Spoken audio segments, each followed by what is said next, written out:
My sister always exploited her illness to be spoiled and treated me like I didn't exist, until one proof at my party turned their mask crumble forever. My little sister was born 2 months prematurely, came out bluer than a Smurf, and spent the first 3 years of her life hooked up to tubes and machines. Naturally, my parents were super protective of her. They'd stay by her side, buy every toy she wanted, and demand I ditch hanging with friends to babysit her. At first, I thought this was right. She was my chronically ill baby sister. But then she got older. She got healthier. She no longer needed tubes or machines and could live normally. However, by this point, she had learned that being sick got her whatever she wanted, whether that be materialistic things or just sympathy and attention. It started with her headaches mysteriously coming back whenever she was doing homework. My parents would take the homework away before replacing it with ice cream. And by the time Emma turned 11 and I was 16, she had perfected her act. That really bothered me because her pain only struck during my moments. When I made varsity soccer, she developed mysterious stomach cramps that required my parents to leave my first game early. When I got accepted into college, she collapsed during my celebration dinner, and we spent the night in the ER where doctors found nothing wrong. The worst part was how she'd smirk at me when our parents weren't looking. She even practiced her pain faces in the mirror. I tried showing my parents once, but Emma had already told them I was jealous of the attention she needed for her condition. My boyfriend Jake lasted 8 months before Emma got to him. She created fake screenshots of messages where I supposedly called her a faker and wished she would just die already. The breakup happened at a coffee shop. Jake slid his phone across the table, showing me the evidence Emma had compiled. He said he couldn't be with someone who treated their sick sister so cruelly. Emma texted me a selfie wearing the hoodie Jake had given me. That was my breaking point. For 5 years, I had watched her steal everything, so I started watching her closely, way more closely than anyone ever had. I noticed a pattern. Every time she was in pain, she always grabbed her right side, whether it was her head or her kidney, always the right side. She always called specifically for mom, always rated her pain between 8 and 10, and always recovered in exactly 2 to 3 hours, which was just long enough to ruin what I had planned. Once I knew this, I developed my plan. Last Sunday, it went down better than I ever could have hoped for. We were having our monthly family dinner with all the aunts, uncles, and cousins. 20 minutes before dinner, I went up to the bathroom where I recorded a video. I explained in the video that I was about to make a fake announcement about getting promoted at work. In this video, I predicted exactly how Emma would react. I said she would wait for the applause to die down, then grab her right side and whimper for mom. She would rate her pain as an 8, 9, or 10. She would need to lie down immediately and ask mom to take her to the hospital if the pain didn't get better within 20 minutes. At dinner, I stood up and clinked my glass. I got everyone's attention, then announced I had just been promoted with a huge raise. Everyone applauded and congratulated me, uncles patting my back, cousins hugging me, my mother with tears of pride in her eyes. The sound of clapping echoed through the dining room, mixed with congratulations and jokes about how I could finally pay my own bills. Uncle Roberto made a joke about me becoming the rich niece of the family, while Grandma was already planning, out loud, how I could help with her medications. I kept the smile on my face, waving and thanking everyone, but my eyes were fixed on Emma. She was sitting at the other end of the long table between my cousin Marcus and Aunt Sandra, absent-mindedly, playing with the mashed potatoes on her plate. For a moment, she almost seemed genuinely happy for me. Almost. But I knew her too well. I saw when something changed in her expression. It was subtle, as it always was. A small contraction around the eyes, a slight stiffening of the shoulders. She looked around the table, noticing how all attention was focused on me, how people were really excited about my achievement, how I was shining. And then it began.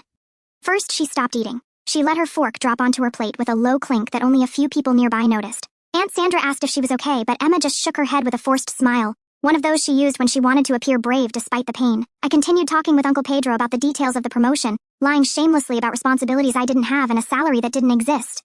But part of me was timing it. 3, 2, 1. Like a Swiss watch, she brought her hand to the right side of her abdomen. The first moan was almost inaudible, a low sigh that mixed with the noise of conversations, but Emma knew exactly how to project her voice, so it seemed like she was trying to hide something. My cousin Marcus, who was beside her, stopped in the middle of a story about his new job. "Emma, everything okay there?" he asked, leaning slightly toward her. "It's nothing," she murmured, but loud enough for at least half the table to hear. Her voice had that specific tone, brave, but with a hint of vulnerability that always melted people's hearts, just a little pain. And so began the show I had watched so many times before. Aunt Sandra immediately turned completely toward Emma, forgetting the conversation she was having with Grandpa about politics. "What kind of pain, dear? Where does it hurt?" Emma curved slightly in her chair, a perfect performance calculated to the millimeter, not too dramatic, that would seem fake, just enough to show real discomfort. "It's here, on the right side," she said, pressing her hand against the side of her body. It came out of nowhere. I watched the change happen in real time. Conversations began to lower in volume. Glances gradually turned toward Emma. My promotion, which minutes ago was the center of attention, began to disappear into the background, replaced by the automatic family concern that always surrounded my sister. Mom, who was beside me laughing at a story Uncle Carlos was telling, suddenly stopped mid-laugh. That expression I knew so well began to take over her face, the maternal panic that Emma knew how to invoke with surgical precision. Emma, what happened, my love? Mom was already halfway up from her chair, napkin falling to the floor. Emma raised her eyes to her, always to Mom first, never to Dad. I had noticed this pattern years ago. Mom, it's hurting quite a bit, she whispered, her voice trembling just the right amount. Not too much, not too little, enough to sound genuine but not so much that it seemed theatrical. Dad, as always, went into problem-solving mode. What kind of pain? Cramps, burning, stabbing? It's a dull pain, Emma answered, closing her eyes as if concentrating to describe it. But really strong, and it's getting worse. Grandma crossed herself. Uncle Roberto frowned with concern. Cousin Carla was already asking if anyone had any medicine in their purse. The attention of the entire room had completely shifted from me to Emma, like water going down a drain. I kept smiling, kept participating in the speculations about what could be causing Emma's pain. But inside, I was fascinated watching the machine work. It was like watching a conductor directing an orchestra. Each moan, each expression of pain, each word chosen to get exactly the desired reaction. On a scale of 1 to 10, Dad asked, already grabbing the car keys from the sideboard near the table. This question had become a sacred ritual in our family over the years. Emma paused for a moment, as if she were really evaluating the intensity of the pain. Another brilliant touch. If she answered immediately, it might seem rehearsed. It's an 8, she said finally, her voice coming out weaker. Maybe 9. Of course it was. It was never less than 8, never 10. That would be too dramatic, too obvious. Always between 8 and 9, enough to be alarming, but not so much that it would raise suspicions. I watched the entire family dynamic reorganize around Emma's pain. Aunt Sandra began telling about when she had kidney stones. Grandma murmured about how the girl had suffered so much since she was little. Cousin Julia was already suggesting that maybe it was appendicitis. My promotion had become a distant memory in less than 5 minutes. Emma curved a little more, bringing her second hand to the right side to support the first. Mom, I think I need to lie down, she whispered, but loud enough for everyone to hear. And then she did that thing that always made me want to scream. She looked directly at me just for a second, when she was sure no one else was looking, and she smiled. A small smile, almost imperceptible, but it was there. The smile of someone who had just scored a goal. Maybe we should take her to the hospital, Mom said, already standing up completely. Sarah, can you drive? I'm too nervous. It was at that moment that I felt something snap inside me. It wasn't anger anymore. It was something colder, more calculated. Everyone stood up, preparing to transform what should have been my night of celebration into another rush to the emergency room, another night spent in waiting rooms while doctors ran tests that would show nothing. I stood up too, but instead of grabbing my purse, I grabbed my phone. Wait, I said, my voice coming out calmer than I felt. Before we go running to the hospital, there's something you all need to see. Emma looked at me, and for the first time, I detected something different in her expression. A hint of suspicion, maybe even fear, but she was too committed to the performance to stop now. Sarah, this isn't the time for this, she said, her voice still weak and suffering. I'm in a lot of pain. I know exactly how much pain you're feeling, I replied, unlocking my phone, and I know exactly when it's going to pass. Aunt Sandra frowned. Sarah, what do you mean by that? I held the phone in the air, my finger hovering over the play button. I recorded a video 20 minutes ago. You're going to want to watch this. Emma went completely still. Her hand was still stuck to the right side, her expression still showing pain, but something had changed. It was as if she had realized the ground was moving under her feet, but still didn't know exactly why. What video? Mom asked, still torn between concern for Emma and curiosity about what I was doing. I looked directly at Emma, seeing the exact moment she understood that something was terribly wrong. Her eyes widened slightly, but she couldn't abandon the act now, not in front of the whole family. A video that's going to explain a lot, I said, and pressed play. My voice came out clear and firm from the phone speaker. It's 6:40 p.m. on Sunday. In 20 minutes, I'm going to make a false announcement about a promotion at work during family dinner. When I do this, Emma will wait for the applause to finish. Then, she'll hold the right side of her body and call for Mom. She'll rate the pain as 8 or 9. She'll ask to lie down, and if she follows the pattern, she'll suggest going to the hospital in exactly 15 minutes. The silence in the room was so dense I could hear the tick-tock of the wall clock. All eyes turned to Emma, who had become completely petrified, her hand still glued to the right side as if it had been stuck there. She always holds the right side, my recorded voice continued mercilessly. No matter what type of pain it is, head, stomach, kidney, always the right side, always calls specifically for Mom first, and she always recovers in 2 to 3 hours, just enough time to ruin any important moment of mine. Grandma was the first to find her voice. Emma, is this true? Emma tried to recover, but I could see the panic growing in her eyes. I don't know what Sarah is talking about, she stammered, trying to return to the suffering tone of voice. I'm really in pain. Don't you believe me? I'm not done yet. I said, pausing the first video. That was just the appetizer. I navigated to the next folder on my phone, a collection I had been meticulous in compiling over the past few months. Do you want to see what really happened at high school graduation? Sarah, stop this, Emma whispered, but her voice had lost all that theatrical fragility. Now it sounded sharp, almost threatening. I played the next video. It was a recording from the school's security camera that I had gotten through a friend who worked in administration. The image showed Emma in the side hallway of the school near the water fountains 5 minutes before the ceremony began. She was completely alone, checking her phone. Then, suddenly, she put the phone away, looked around to make sure no one was watching, and started practicing. There, alone in the hallway, my sister was rehearsing expressions of pain. She frowned, brought her hand to her chest, made different grimaces in the reflection of the glass window. She was literally rehearsing which would be the most convincing. My God, Aunt Sandra murmured, her hand flying to cover her mouth. Wait, there's more, I said, moving to the next file. Remember when Jake broke up with me? When he said I was cruel to my sick sister? Emma went pale. Sarah, don't. These are the original messages she sent to Jake pretending to be me. I showed the screenshots I had managed to recover from her phone's backup. Another favor I got from a tech friend. Look at the dates and times. She waited for me to leave the house to use my computer and create fake accounts. The messages were cruel, saying horrible things about Emma that I would never think, let alone write. But they were written in my style, with slang I used, details that only someone who knew me well would know to include.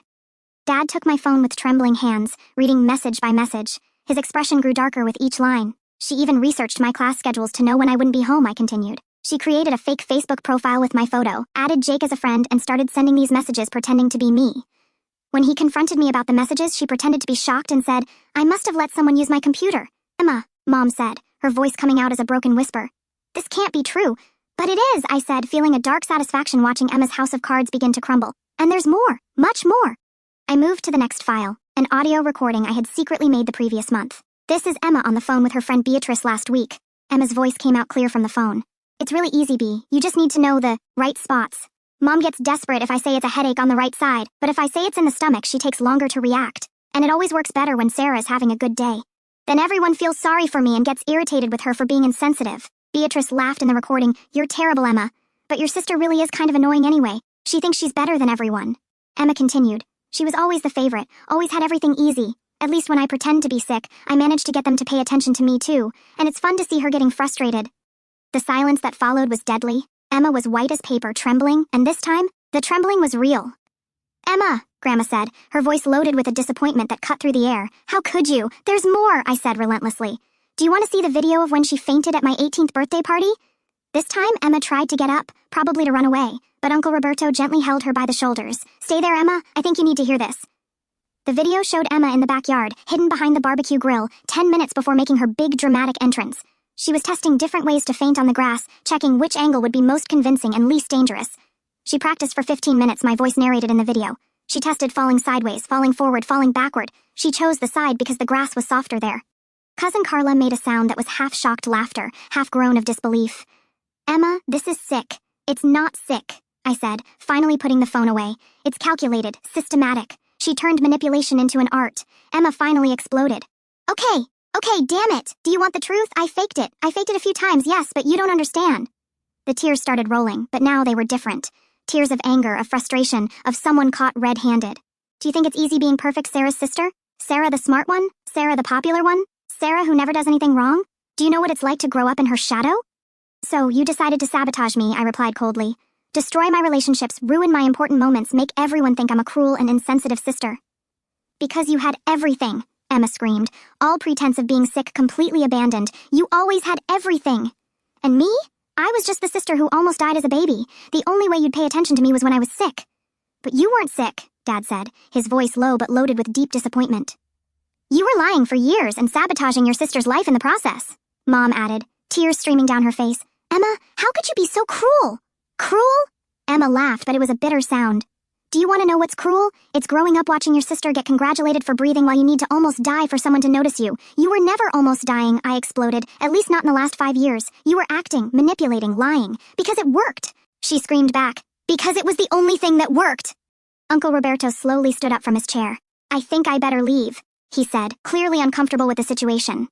No, I said firmly. Stay, all of you, because there's one more thing. Emma looked at me with pure terror. Sarah, don't. Tell them about the money, I said, my voice low but sharp as a blade. What money? Mom asked. Emma remained silent, but her expression was confession enough. The money you gave her to buy medicine, I continued. Those expensive medicines the doctor supposedly prescribed, the ones she said health insurance didn't cover. Dad went livid. Emma, tell me you didn't. She spent it on makeup, clothes, going out with friends, I said. I have the bank statements, I have photos of the purchases, she posted on Instagram. You gave her over 3,000 reais in the last 6 months. 3,000 reais? Grandma repeated, incredulous, which she spent on everything except medicine, I completed, because she didn't need any medicine. Because she was never sick. Emma began to sob, but now no one moved to comfort her. It was as if an invisible barrier had formed around her. 15 years, Mom whispered. 15 years believing, worrying, canceling plans, losing nights of sleep. And I lost 15 years of my life, I added. 15 years being treated as the cruel and insensitive sister. 15 years watching my important moments get destroyed. 15 years being blamed for not having enough patience with the sick sister. Emma raised her face, tears making tracks in her makeup. Sarah, I'm sorry. I'm really sorry. Now you're sorry, I said. Now that you've been caught. Aunt Sandra shook her head, getting up from the table. Emma, I don't know what to say. This is very serious. You all know now, I said, looking around the table. You all know what kind of person she really is. You know what she did to me, to this family, for years. Emma tried to get up, probably to flee, but Mom held her by the arm. No, Mom said, her voice firmer than I had heard in years. You're going to stay here. You're going to listen to everything. You're going to face what you did. And it was at that moment that I knew I had succeeded. It wasn't just about exposure, it was about justice. Finally, after all these years, the truth had come to light. But I still wasn't finished. There was still one last card to play, and this would be the one that would really finish Emma once and for all.